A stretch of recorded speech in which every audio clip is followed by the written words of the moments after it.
গ্রামীণ ফোনের ব্যবসাটা আমি তাকে দিয়েছিলাম, এটাও মনে রাখা উচিত। গ্রামীণ ফোনের ব্যবসাটা তাকে আমি দিয়েছিলাম, কারণ গ্রামীণ ব্যাংক তার আমলে প্রায় ক্লাপস করে যাচ্ছিল। তখন আমার সরকার, আমি নিজে প্রথমে 100 কোটি টাকা, এরপরে 200 কোটি টাকা, তারপরে আরও 100 কোটি টাকা, এই 400 কোটি টাকা গ্রামীণ ব্যাংকে আমরা সরকারের পক্ষ দিয়ে ব্যাংকটাকে চালু রাখতে তাকে সহায়তা করি।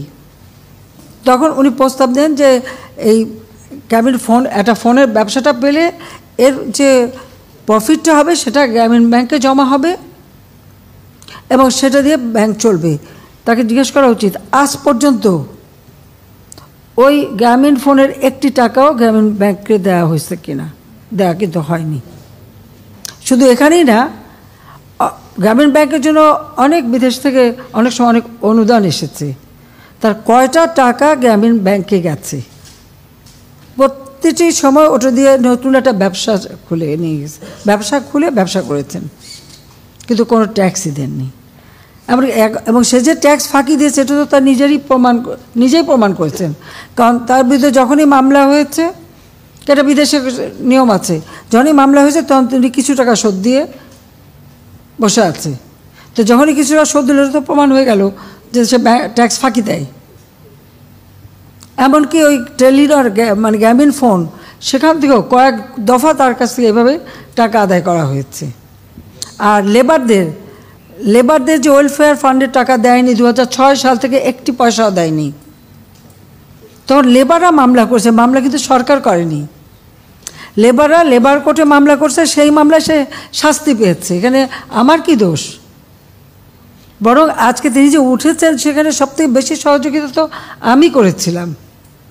তার micro credit summit, micro credit internationally খুব গ্রহণযোগ্য ছিল না, তো আমি কো চেয়ার হিসেবে অংশগ্রহণ করি, জাতিসংঘে প্রস্তাব আনি এবং আমি সবাইকে বুঝাই।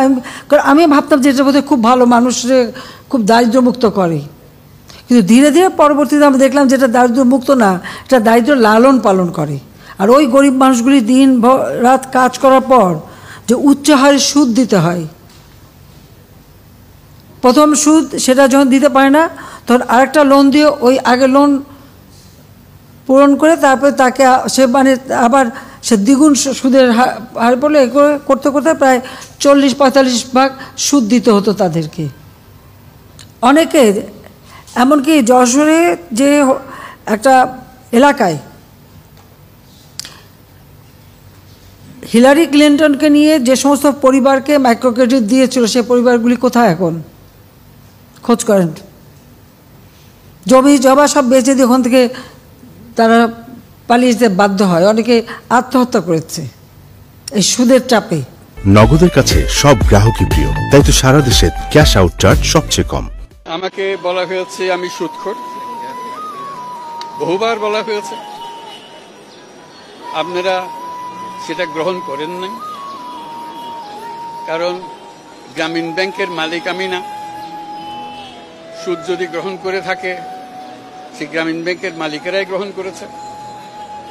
আমি যখন গ্রামীণ ব্যাংক থেকে আমাকে যখন বের করে দেওয়া হয়, তখন গ্রামীণ ব্যাংকের 97% সদস্যের মালিক ছিল, গ্রামীণ ব্যাংকের মালিক ছিলেন তারা। 97% মালিকানা আমাদের সদস্যদের কাছে ছিল।